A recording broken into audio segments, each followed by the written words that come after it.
ओम नमो भगवते वासुदेवाय नमः। दोस्तों, इस बार मंगलवार 14 दिसंबर 2021 को मोक्षदा एकादशी है। यह एकादशी मार्गशीर्ष शुक्ल 11 के दिन मोक्षदायिनी एकादशी के रूप में मनाई जाती है। इस तिथि को पितरों को मोक्ष दिलाने वाली एकादशी के रूप में भी जाना जाता है। मान्यता अनुसार मार्गशीर्ष एकादशी व्रत रखने से व्रतधारी तथा उनके पितरों के लिए भी मोक्ष के द्वार खुल जाते हैं। इसका धार्मिक महत्व भक्त वत्सल भगवान श्री कृष्ण ने महाराज युधिष्ठिर को बताया था। इस व्रत का महत्व सुनने मात्र से मनुष्य का यश संसार में फैलने लगता है। मार्गशीर्ष शुक्ल पक्ष की यह एकादशी अनेक पापों को नष्ट करने और मोक्ष देने वाली होने के कारण ही इसका नाम मोक्षदा है। इस दिन भगवान श्री विष्णु की धूप दीप नैवेद्य आदि से भक्तिभाव से पूजन करने से चारों दिशाओं से यश तथा विजय की प्राप्ति होती है। इस व्रत से बढ़कर मोक्ष देने वाला और कोई व्रत नहीं है। अब आइए जानते हैं मोक्षदा एकादशी के मुहूर्त के बारे में।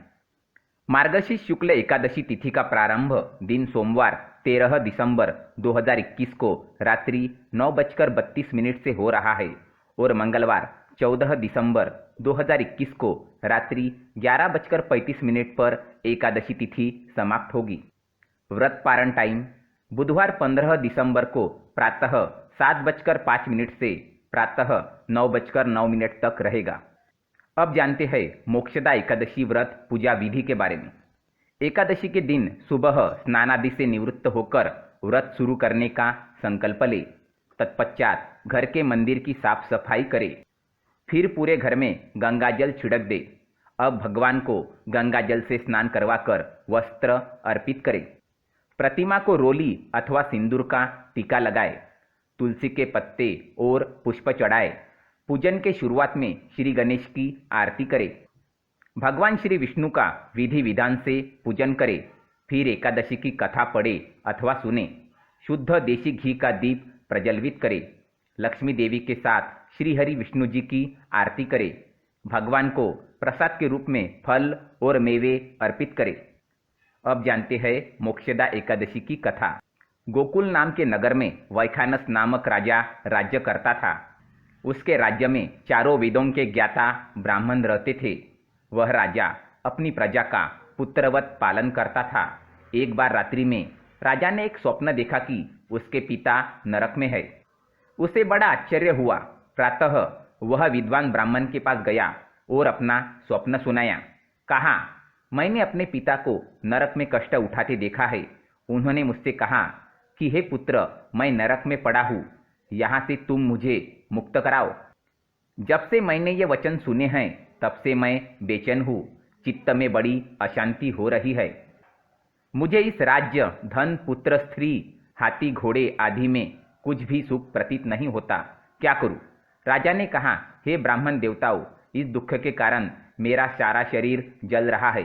अब आप कृपा करके कोई तप, दान, व्रत आदि ऐसा उपाय बताइए जिससे मेरे पिता को मुक्ति मिल जाए।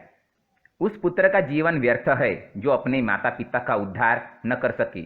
एक उत्तम पुत्र जो अपने माता पिता तथा पूर्वजों का उद्धार करता है, वह 1000 मूर्ख पुत्रों से अच्छा है। जैसे एक चंद्रमा सारे जगत में प्रकाश कर देता है परंतु हजारों तारे नहीं कर सकते। ब्राह्मणों ने कहा, हे राजन, यहाँ पास ही भूत भविष्य वर्तमान के ज्ञाता पर्वत ऋषि का आश्रम है। आपकी समस्या का हल वे जरूर करेंगे। यह सुनकर राजा मुनि के आश्रम पर गया।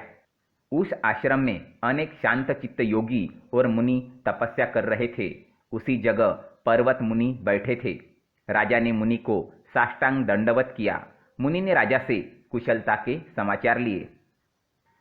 राजा ने कहा कि महाराज, आपकी कृपा से मेरे राज्य में सब कुछ कुशल है, लेकिन अकस्मात मेरे चित्त में अत्यंत अशांति होने लगी है। ऐसा सुनकर पर्वत मुनि ने आंखें बंद की और भूत विचारने लगे। फिर बोले, हे राजन, मैंने योग के बल से तुम्हारे पिता के कुकर्म को जान लिया है। उन्होंने पूर्व जन्म में कामातुर होकर एक पत्नी को रति दी, किंतु सौत के कहने पर दूसरे पत्नी को ऋतुदान मांगने पर भी नहीं दिया। उसी पाप कर्म के कारण तुम्हारे पिता को नरक में जाना पड़ा। तब राजा ने कहा, इसका कोई उपाय बताइए।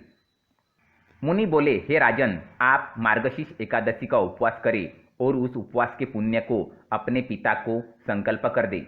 इसके प्रभाव से आपके पिता की अवश्य ही नरक से मुक्ति होगी।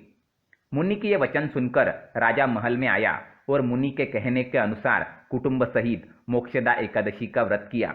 इसके उपवास का पुण्य उसने पिता को अर्पण कर दिया। इसके प्रभाव से उसके पिता को मुक्ति मिल गई और स्वर्ग में जाते हुए वे पुत्र से कहने लगे, हे पुत्र, तेरा कल्याण हो। मार्गशीर्ष मास की शुक्ल पक्ष की मोक्षदा एकादशी का जो व्रत करते हैं उनके समस्त पाप नष्ट हो जाते हैं। यह व्रत चिंतामणि के समान सब कामनाएं पूर्ण करने वाला तथा मोक्ष देता है।